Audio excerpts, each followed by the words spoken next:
पोरबंदर शहर का नाम सामने आते ही हमारे दिमाग में शांति और अहिंसा की बातें चलने लगती हैं, क्योंकि ये शहर महात्मा गांधी का शहर है। लेकिन इसी बापू के शहर को एक समय ऐसा था जब खून से रंग दिया गया था, और खून से रंगने वाली एक महिला थी, और ये एक महिला डॉन थी। इस महिला का खौफ इतना ज्यादा था कि उस इलाके में लोग इसके नाम से डर जाते थे और थर्रा जाते थे। धीरे धीरे इसका खौफ पूरे राज्य में फैल गया और पूरे राज्य के लोग इसके नाम से डरते थे। बताया जाता है कि इस महिला के घर से जो नाले निकलते थे, उस नाले से पानी बहने के बजाय खून बहा करता था। अगर कोई भी इस महिला के सामने ऊंची आवाज में बात करता तो उसे सीधा मौत के घाट उतार दिया जाता था। ये जो महिला थी एक सामान्य परिवार की महिला थी और ये हाउस वाइफ थी। लेकिन ऐसी क्या स्थिति बनी इसकी, इस महिला को डॉन बन जाना पड़ा और इतना खतरनाक और खूंखार बन जाना पड़ा। बताया जाता है कि इस महिला का खौफ जो आस पड़ोस के राज्य थे, जैसे मध्य प्रदेश हुआ या फिर महाराष्ट्र हुआ, यहाँ तक फैला हुआ था और यहाँ तक के लोग भी इसके नाम से डरते थे।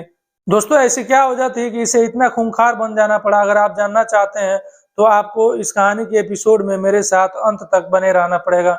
नमस्कार, सलाम, सत श्री अकाल। मैं हूं मुस्तफा और आपका स्वागत है मेरे चैनल पर। आज जो मैं कहानी सुनाने जा रहा हूँ, ये कहानी गुजरात के पोरबंदर जिला से है। पोरबंदर शहर से तकरीबन 40 किलोमीटर दूर एक जगह पड़ता है, कुतियाना। और इसी कुतियाना इलाके में एक परिवार रहता है और इस परिवार के जो मुखिया हैं उनका नाम सरमन जडेजा है और ये एक मिल में काम करते हैं। ये मिडिल क्लास फैमिली है और एक सामान्य परिवार है। इनके अलावा परिवार में इनकी पत्नी है और पत्नी का नाम संतोष बहन है। और इनके अलावा इनके परिवार में 2 बच्चे हैं। जो संतोष बहन जडेजा है वो घर का काम संभालती हैं, हाउस वाइफ है और बच्चों को देखती हैं।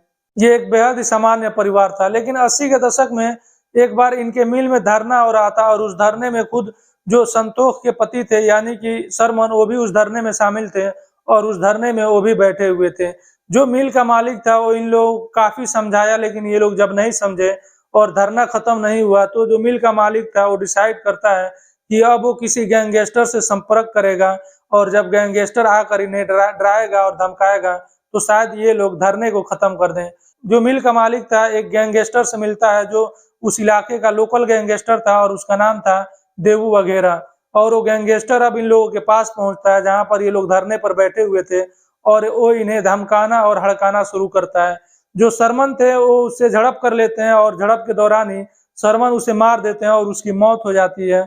अब मौत के बाद सरमन को जो वगैरह के लोग थे वो ढूंढने लगते हैं मारने के लिए और बदला लेने के लिए। अब जो सरमन थे वो अब जुर्म के दलदल में फंसते जाते हैं और उनके पास एक ही रास्ता था कि वो भी अपना एक गैंग बनाए, तब जाकर वो बच पाएंगे, नहीं तो उन्हें मार दिया जाएगा और उन्हें मौत के घाट उतार दिया जाएगा। फिर सरमन अपना एक न चाहते हुए भी गैंग बनाते हैं और उस गैंग के मुखिया खुद बनते हैं। अब इन लोगों का काम था कि उन लोगों को उठाना और लोगों से फिरौती मांगना और फिर उन्हें छोड़ देना। धीरे धीरे समय गुजरता है और फिर सरमन को एहसास होता है कि ये काम गलत है और इस काम को अब छोड़ देना चाहिए और ईमानदारी की जिंदगी जीनी चाहिए। और उस समय था 1986 का। जैसे ही ये बात सुनते हैं और सोचते हैं और अपने गैंग के लोगों को इस बारे में बताते हैं तो फिर इनका गैंग अब कमजोर होता जा रहा था। और 1986 में जब इसकी भनक वगैरह को लोगों को मिली कि अब सरमन गैंग छोड़ने वाला है, तो उन्हें लगा कि अब ये कमजोर हो चुका है, तो वो लोग इस पर हमला बोल देते हैं और फिर जो सरमन था इस हमले में इसकी मौत हो जाती है। अब इसकी मौत के बाद परिवार में जो इसकी पत्नी थी संतोष और जो जो इसके 2 बच्चे थे वो अब अकेले पड़ गए थे और इन लोगों को भी धमकियां मिलने लगी थी, संतोष को भी और संतोष के जो 2 बच्चे थे इनको भी, कि इन लोगों को भी मार दिया जाएगा। तो संतोष बहन के पास अब एक ही रास्ता बचा था कि वो अपने पति के रास्ते पर चल पड़े और वो अपने पति का जो गैंग था उसको जीवित रखे और उसको खुद संभाले और वो खुद उसका मुखिया बने। फिर वो इस फैसले को अमल में लाती है और जो उसके आदमी थे, जो सरमन के आदमी थे, जो उस गैंग के लोग थे, अब ये नया गैंग बनाती है और इस गैंग में उन लोगों को शामिल करती हैं। और सबसे पहले ये उन लोगों को मारती है जो इसके पति को जिन लोगों ने मारा था। कुल 14 लोगों का नाम था और उन 14 लोगों को बुलाया जाता है और उन 14 के 14 लोगों को मार दिया जाता है और उन सबको मौत के घाट उतार दिया जाता है।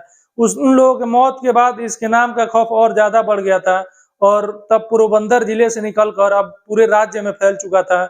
और जो आस पड़ोस के राज्य थे, चाहे वो मध्य प्रदेश हो या फिर महाराष्ट्र हो, वहां तक भी इसके खौफ फैल चुके थे और इसके नाम से लोग डर जाते थे और थर्रा जाते थे।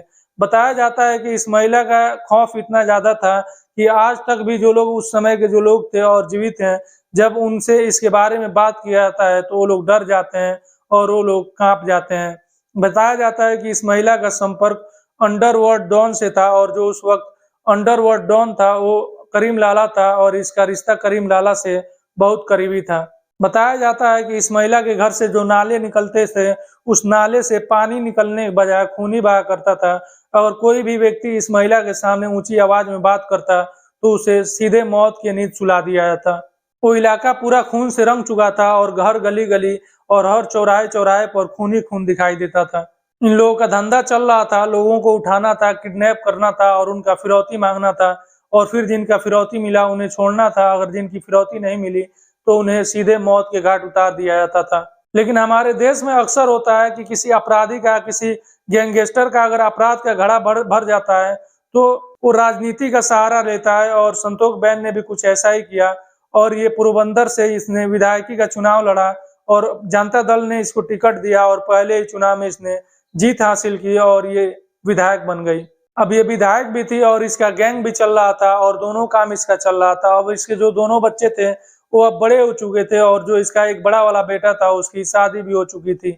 अब कुर्सी के लिए परिवार में झगड़ा हो रहा था। जो महिला बाहर आतंक फैला रही थी, लोगों को डरा रही थी, धमका रही थी और मौत के घाट उतार रही थी, वही महिला अपने परिवार को नहीं संभाल पा रही थी।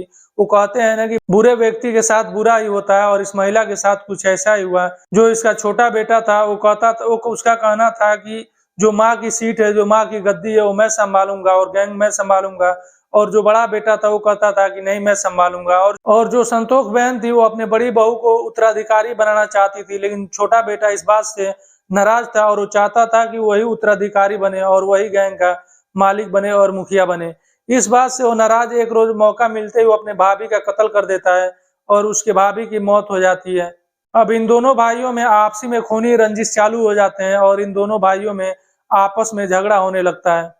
इस चीज से संतोष काफी परेशान थी और इधर पुलिस भी उसको परेशान कर रही थी और परिवार का भी कलह था, जिससे कि उसे 1995 में एक रोज हार्ट अटैक आ जाता है और उस हार्ट अटैक से संतोष बहन की मौत हो जाती है। उसके मौत के बाद जो गैंग था वो तितर बितर हो जाता है, क्योंकि दोनों भाइयों में भी झगड़ा चल रहा था और ये लोग उस गैंग को नहीं संभाल पाते हैं। दोस्तों, ये थी एक ऐसी कहानी जिसमें एक खूंखार महिला की कहानी थी जो एक सामान्य और साधारण परिवार से थी, लेकिन उसको वक्त ने खूंखार और खतरनाक बना दिया और वक्त ने इसको इतना खूंखार और खतरनाक बनाया कि इसके घर से जो नाले निकलते थे उस नाले में पानी के बजाय खून बहा करता था और इसके नाम से लोग आज भी डर जाते हैं और कांप जाते हैं। लेकिन इस परिवार ने तो पूरे राज्य में राज किया, पूरे स्टेट में राज किया, लेकिन अपने ही परिवार पर ये महिला राज नहीं कर पाई और अपने ही परिवार को ये महिला संभाल नहीं पाई और आपसी फूट की वजह से इसका परिवार टूट गया और इन्हीं सब चीजों के टेंशन की वजह से उसको हार्ट अटैक आया और उसकी मौत हो गई और जो दोनों बेटे थे इसके वो भी तितर बितर हो गए। दोस्तों, ये कहानी आपको कैसी लगी कमेंट बॉक्स में जरूर बताइएगा और आपसे रिक्वेस्ट है कि अगर आपको मेरी कहानी अच्छी लगी हो तो वीडियो लाइक कीजिए और चैनल को सब्सक्राइब करना मत भूलिएगा।